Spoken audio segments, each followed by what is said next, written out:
இறை இயேசுவில் எனக் அன்பார்ந்தவர்களே, நம் ஜீவனுள்ள தேவனின் உயிருள்ள வார்த்தைகளை தினமும் கேட்பதன் மூலம் உங்களுக்கு நன்மையும் ஆசையும் உண்டாவதாக.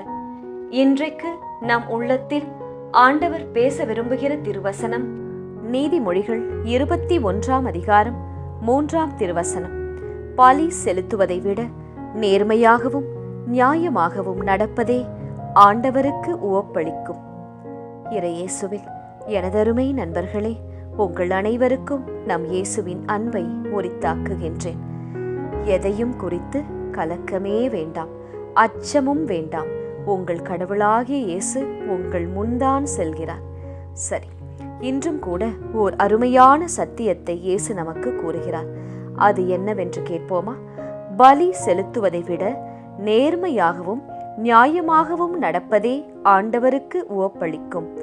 ஆம் நண்பர்களே, காணிக்கை பொருட்களை அவரின் பலிப்பீடத்தில் நாம் கொண்டு செல்வதை காட்டிலும் அவர் நமக்கு தந்துள்ள இந்த வாழ்க்கையில் நேர்மையுள்ள மனிதர்களாகவும் நியாயமானவர்களாகவும் வாழ்ந்தாலே அது நம் தந்தை இயேசுவின் இதயத்தை சந்தோஷப்படுத்துமாம், உவப்பளிக்க செய்யுமாம். காணிக்கையை கூட போட்டுவிடலாம். உண்டியல்ல ஒரு 100 ரூபாய் வார வாரம் பூசைக்கு போகும்போது போட்டுடலாம்.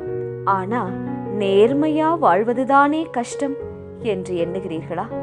கால்நடையாக நடந்தே திருத்தலங்களுக்கு செல்வது, உபவாசம் இருப்பது, இவையெல்லாம் ஒரு வகையில் உங்களையே வருத்திக் கொண்டு ஆண்டவருக்காக செய்வதுதான்.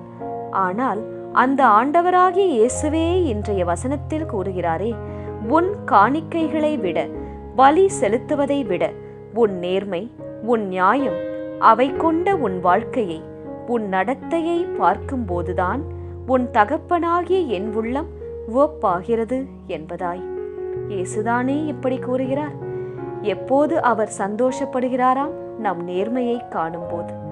சரி, நமக்கு ஒன்று தெரியும், இயேசு சீக்கிரம் வருவார். எப்போது வருவார் என்றாம் தெரியாது. ஆனால் நிச்சயம் அவர் 2ஆம் முறை ராஜாவை போல் வருவார். அவர் வரும்போது நம்மை கண்டு, நம் வாழ்க்கையை கண்டு அவர் மகிழ வேண்டும். நம் சந்ததி ஆசிர்வதிக்கப்பட வேண்டும். அவரோடு வான்வீட்டிற்கு நாம் எடுத்துச் செல்லப்பட வேண்டும் என்றால் நேர்மையாக நாம் வாழ வேண்டும். உங்களுக்கு சொந்தமில்லாத, உங்கள் உழைப்பின் பலனாக வராத 1 ரூபாய் கூட உங்கள் மணிப்பர்சிலோ உங்கள் வீட்டிலோ இருப்பதை நம் இயேசு விரும்புவதே இல்லை. நீங்கள் சொல்வது போல யாருமே இந்த காலத்தில் வாழ்வதில்லையே என்று நினைக்கிறீர்களா?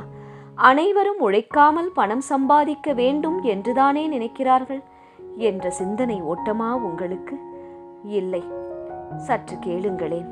இன்றும் கூட ஆண்டவருக்காக எல்லா துறையிலும், கவர்மெண்ட், பிரைவேட் செக்டாரிலும், எல்லா தொழிலிலும், பிசினஸிலும், குடும்பத்திலும், ஊரிலும், நாட்டிலும் நேர்மையாளவர்களாக, நியாயமானவர்களாக ஒரு கூட்ட ஜனங்கள் வாழ்ந்து கொண்டுதான் இந்த உலகில் இருக்கின்றார்கள்.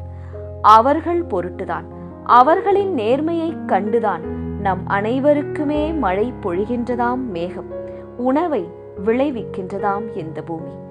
யாருமே உத்தமர்கள் இல்லை என்று மற்றவர்களை கைகாட்டுவதை இன்று நாம் நிறுத்திவிட்டு, நாம் இன்று முதல் நேர்மையாளவர்களாக, நீதி உள்ளவர்களாக வாழ முயல்வோம்.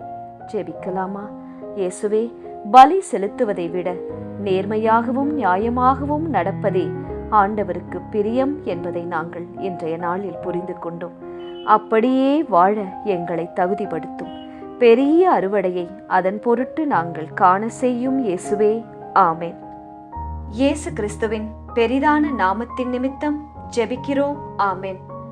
ஒவ்வொரு நாளும் உங்கள் உள்ளத்தில் ஆண்டவர் பேச விரும்புகிற இறை வார்த்தையை தெரிந்து கொள்ள ரோசரி பிரேயர்ஸ் சேனலை சப்ஸ்கிரைப் செய்யுங்கள். மேலும் உங்கள் நண்பர்கள் மற்றும் உறவினர்களுடன் ஷேர் செய்யுங்கள். நன்றி.